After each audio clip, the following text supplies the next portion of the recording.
even if someone's brought up by wolves, they smile when they're happy. You know, they acquire things like body language. Right. You know, even blind children who have never seen a smile will smile. There are other things that are intrinsic as well, like the ability for language. There is that balance between what is instinctive, and then there is a sort of smooth transition to things that are cultural.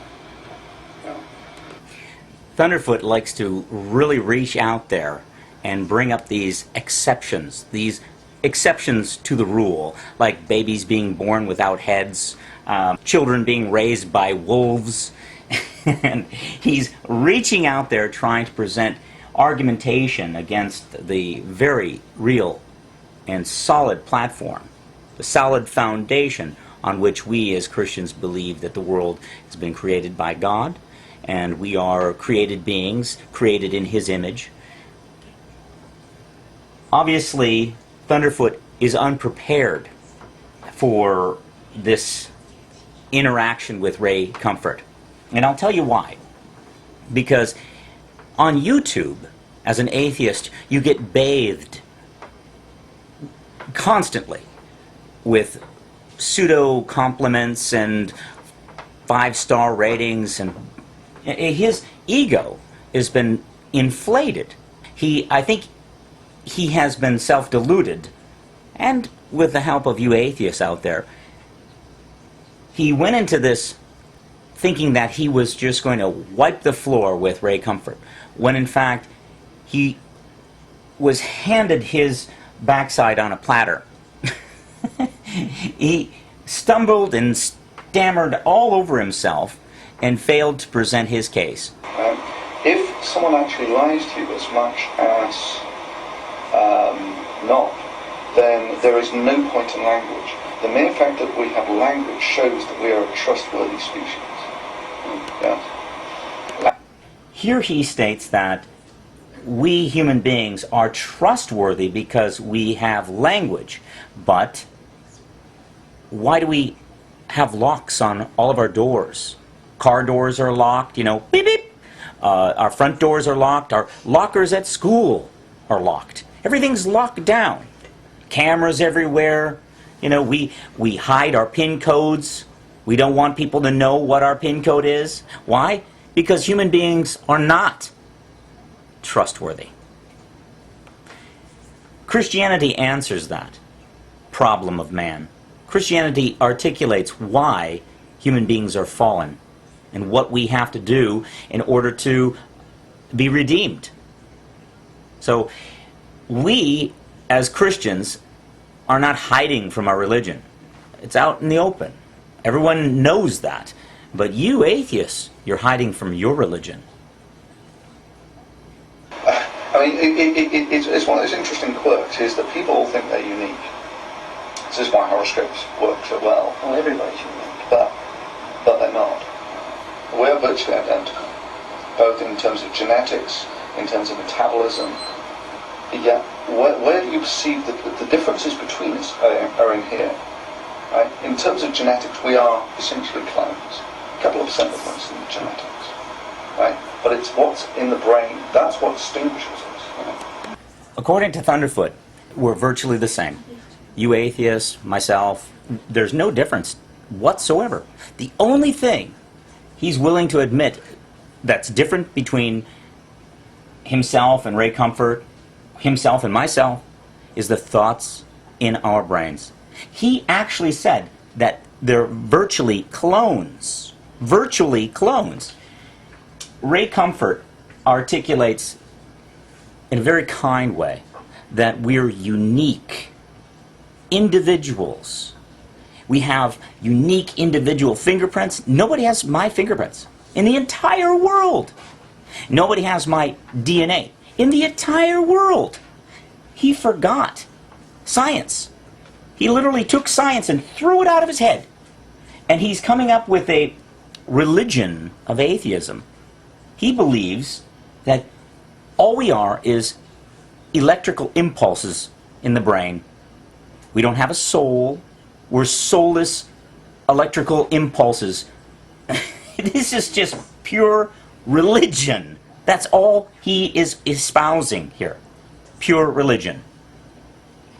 And a whacked out one at that. Shall we continue?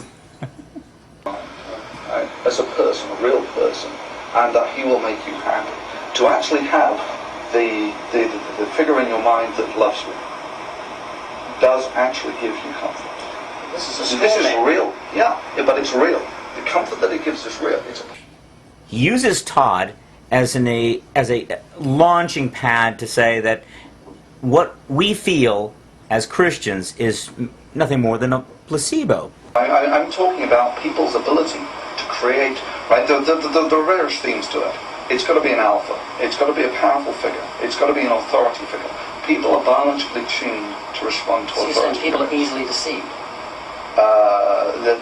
This is, if you like, a bastardization of the ability of people to create models of people. So they're easy to be deceived, people?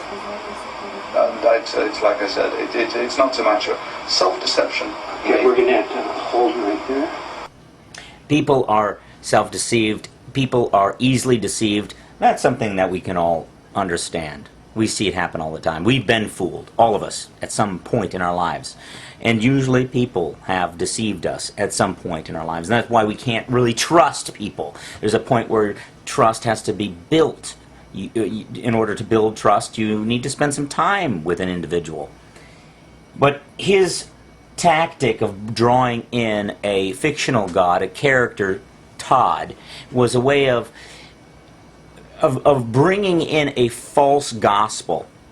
He, like Ray Comfort said, Thunderfoot, you're a victim of a modern day spin on the gospel. Jesus didn't come to promise some kind of happy-go-lucky life that we would never experience pain or suffering. He never said that. He did say that you would be saved. He promised that you would be born again. Those things he has fulfilled. And I am living testimony of that change, as is Ray Comfort and so many Christians. We are walking, talking testimonies of the handiwork of God, the saving power of God. Cultural. I mean, What about rape?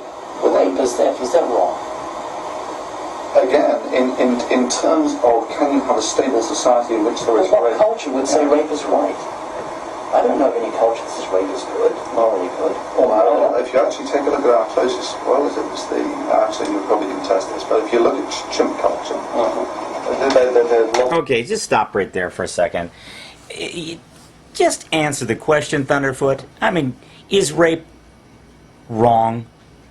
I mean, what culture considers rape a benefit?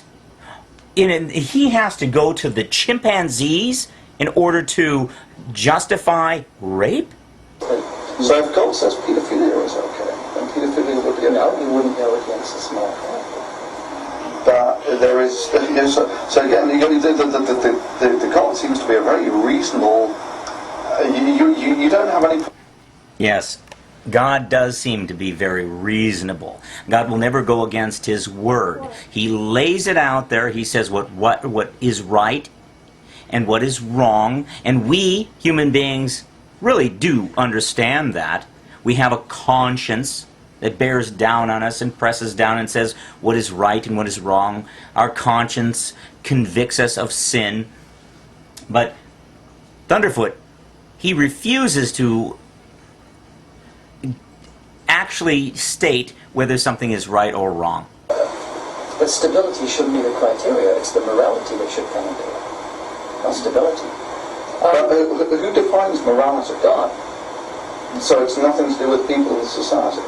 No. So is polygamy right or wrong? Is something right or wrong? Is pedophilia wrong? Is murder wrong? Is rape wrong? Thunderfoot, he can't answer those questions. But he can take a lobster and rip its claw off and stick probes into it and send electrical shocks into it, and he finds that completely acceptable, even though the creature is suffering. You don't have life. No. There's no life in your body. Well, there is life, yes. That's the soul. That's the electric activity. So you're just electricity. Pretty much, yeah. I tell you, the more I watch Thunderfoot, the more I'm convinced this man is a religious character. He's narcissistic, and he's in danger of hellfire and serious judgment from God. So he needs to get right. He understands that there's a God, but he continually denies it. All through these series, he's denying the existence of God, although, you know, the evidence is all around him.